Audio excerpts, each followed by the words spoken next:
It's time to open the books. After the ice storm last year, Austin spent tens of millions more in taxpayer dollars to trim the trees. However, they're still not caught up, and taxpayers could keep paying sky-high amounts. Joining us this morning is watchdog journalist from OpenTheBooks.com, Jeremy Portnoy. Good morning, Jeremy. Good morning. Auditors at Open the Books recently opened up the Austin City checkbook, and we found that last year, Austin Energy spent about $50 million just to trim trees around the city. That's about $1 in every $8 from their checkbook, and it's more than they spent on any other single item. From 2020 to 2022, they were only spending about $15 million a year, so this is a huge jump. Back in 2020, they said they were going to spend $85 million in 5 years, but they're already way over that total.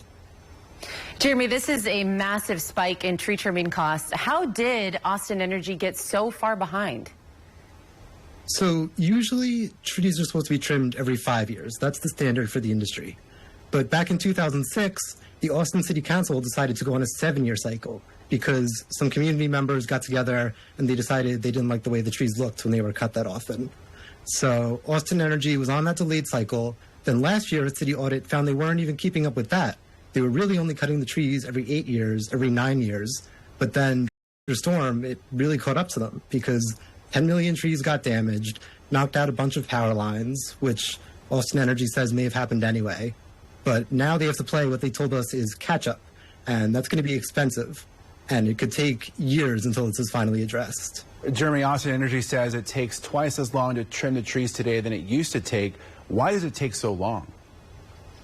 I mean, just think about it. If you haven't cut a tree in 8 years, 9 years, when it should have been 5 years, now when you finally send a crew out there, it's going to take more time, more people than it otherwise would have.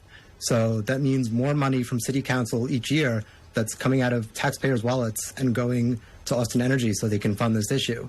And we confirmed with Austin Energy that now the total cost to taxpayers is going to end up being a lot more than it would have been if there had just been a 5-year cycle since 2006.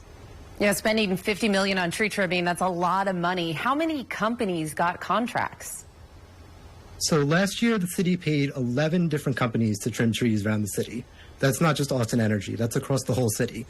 When we talked to Austin Energy, they told us there's basically so much trimming to be done that they can't even find enough people to hire.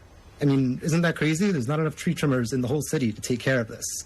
So because of that, this $50 million from 2023, that's just the start.